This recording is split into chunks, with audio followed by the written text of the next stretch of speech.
ইশরাক হোসেনের gazette notification হবে কিনা এই ব্যাপারে নির্বাচন কমিশন আমাদের কাছে জানতে চেয়েছিল।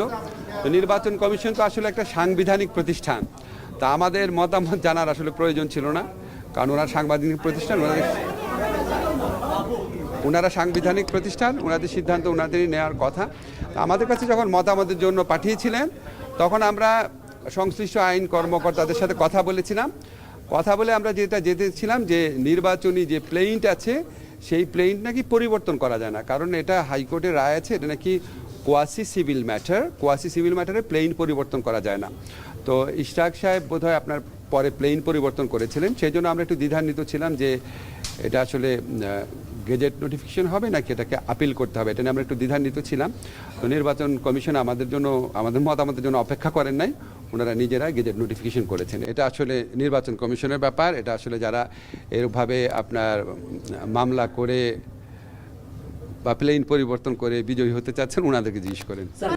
বাংলাদেশের আইনে কোথাও তো মামলা করার ক্ষেত্রে আপনার কোনো বাধা দেওয়া নাই, যে যার মতো মামলা করছে, এবং এখানে অনেক হয়রানিমূলক মামলা হচ্ছে, বিদ্বেষমূলক মামলা হচ্ছে, অন্যের জায়গা জমি দখল ব্যবসা দখল করার জন্য মামলা হচ্ছে। এগুলো অত্যন্ত আনফর্চুনেট, অত্যন্ত পরিতাপের বিষয়। তা আমরা যখন মামলা করে ফেলার পর আমরা পুলিশ প্রশাসনের মাধ্যমে, আদালত প্রশাসনের মাধ্যমে আমরা বিভিন্ন ধরনের প্রতিকার দেওয়ার চেষ্টা করছি। এখন আপনার যখন এত বেশি লোককে আপনার আসামি করা হয়, এত মামলা করা হয়, আমাদের জন্য কাজটা ডিফিকাল্ট হয়ে যায়। কিন্তু আমরা কিন্তু মামলা করতে কাউকে বাধা দিতে পারি না, কিন্তু মামলা হওয়ার পর আপনারা খেয়াল করে দেখেছেন স্বরাষ্ট্র মন্ত্রক থেকে বারবার বলা হয়েছে যে অভিযোগের কোনো বস্তুনিষ্ঠতা পাওয়া না গেলে কাউকে যেন গ্রেফতার না করা হয়।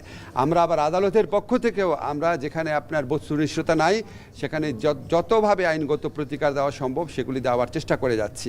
তো এখন আপনার কিছু কিছু ক্ষেত্রে আপনি যে ইরেশ জাকেরের নাম বলেছেন, এরকম ছাড়াও আরও অনেক ক্ষেত্রে কিছু কিছু মামলা হয়েছে যেগুলি আসলে আপনাদের কাছে আমরা একটা অনুরোধ করব, এই মামলাগুলো যারা করে আপনারা একটু তাদের কাইন্ডলি খুঁজে বের করেন না, খুঁজে বের করে একটু মামলাটা সম্পর্কে জিজ্ঞেস করেন, তাদের উন্মোচন করেন। তারা যেই হীন উদ্দেশ্যে বা তারা যদি কোনো হীন উদ্দেশ্যে, শত্রুতামূলক উদ্দেশ্যে, অন্যের ব্যবসা জায়গা জমি দখলের উদ্দেশ্যে বা চাঁদার উদ্দেশ্যে যদি তারা এই ধরনের মামলাগুলো করে থাকেন, আপনাদের কাছে আমাদের অনুরোধ আপনারা তাদের ভূমিকাও এক্সপোজ করেন, তাদেরকে জনগণের কাছে দেখায় দেন। আমরা সরকারের পক্ষ থেকে আরও কী ব্যবস্থা নেওয়া যায় আমরা সারাক্ষণ এটা চিন্তা ভাবনা করছি। আপনার উচ্চ আদালতের উপর আমাদের তো হস্তক্ষেপের কোনো স্কোপই নাই। এখন আমরা আগের সরকার যে ছিল সেটা তো একটা ফ্যাসিস্ট গভর্নমেন্ট ছিল, তারা তো কোনো নিয়ম নীতি মানত না, তারা চিফ জাস্টিসকে পর্যন্ত মানে কি বলবো গলা ধাক্কা দিয়ে দেশ দিয়ে বের করে দিয়েছে। আমরা তো সেটা সরকার না, ঠিক না? আমরা উচ্চ আদালতের স্বাধীনতার প্রতি অত্যন্ত শ্রদ্ধাশীল। আমাদের কোনো এখতিয়ারই নাই উচ্চ আদালতের মানে কবে শুনানি করবে, কত দ্রুত শুনানি করবে সেটার ব্যাপারে কিছু বলার।